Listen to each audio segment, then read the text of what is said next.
Por është qytetarë shqiptarë në lëndë jetimës. A kjo qeveri? Qytetarë shqiptarë shkojnë qajnë hallin tek njëri tjetri. Në gjykata nuk marrin dot drejtësi se duan 15 vjet për një gjyq. Shkuan sot tregtarët tek Elisa Spiropali e veshur atje se ku po dilten paradë mode. Thoshte do ta zgjidhim. Mirë thanë ato, ju s'keni turp që vini këtu. Faj kemi ne që ju japim votën. Ju keni këtë ministrinë e brendshme, keni një ministër të brendshme që se lejojnë të jetë ministër e brendshme. Dhe kanë bërë Ilir Prodën, që është një antar bande.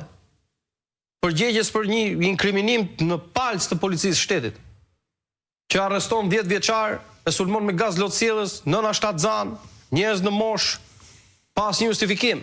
Ndërkohë që s'ka një përgjigje për vrasjen në aeroport. Që i kanë bërë kërkesë zyrtare unë aty, si në kryetari i Komisionit Punëve të Brendshme, dhe s'kan përgjigje. Ta janë të zhytur deri në fyt, dhe nuk është ky problemi që janë zhytur këta se këtyre do të vi dita do marrin atë që takon. Problemi është te Shqipëria dhe te qytetarët. Dhe prandaj dilet në protestë për sjellur këtë zgjidhje. Ndaj do të pyesja, te protesta, me gjitha këtë problematika, këto janë arsyet pse duhet të protestojnë qytetarët? Po patjetër, po s'patë siguri për jetën, si e rahat në shtëpi kur del fëmia. Po s'patë siguri për jetën, çfarë mund të kesh siguri? A mund të rish në një vend nëse s'ke siguri për jetën?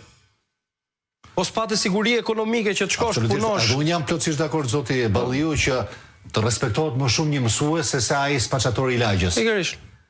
Që aktualisht ndodhe kundër, një mësues në përkëmbët, ndërsa ai spaqatori që çuni shkathët, merret si shembull dhe i fortë, merret si shembull në komunitet. Sepse ai të bën ministër, trafikanti të bën deputet sot. Një pedagog sot çfarë mundësi e ka të dalin zgjedhje? Merrni ju intelektual, merrni Fatos Lubonjën, vjeni përballë kartelit Xhabaf dhe kush fiton në Vorë? Lubonja jo. Pikërisht pra, sepse jemi në këtë, sepse këtu ka rënë shteti. Tu ka rënë demokracia. Në një vend demokratik fiton Lubonja dhe Xhabafti është në burg, s'ka pse të jetë aty. Po vetëm fakti që ne kemi arritur të krahasojmë intelektual, pedagog, arsimtar, akademik, 33-ja që duan të futen në këtë botë, në botën e politikës, i krahasojmë ata me ca trafikantë të rëndom, Qela, Çapja, Çopja, Bajra, Hajra, Avdylaj. Shpun kanë këta me emrat e politikës. Kemi 1-3 deputet është i karteleve, më zotri. 28. Po 1-3 pra. Janë të karteleve. Po është çmenduri. Ai është parlamenti i karteleve. Ja shikoni sot, unë denoncoj kartelet, unë jam i pezulluar deri në mars.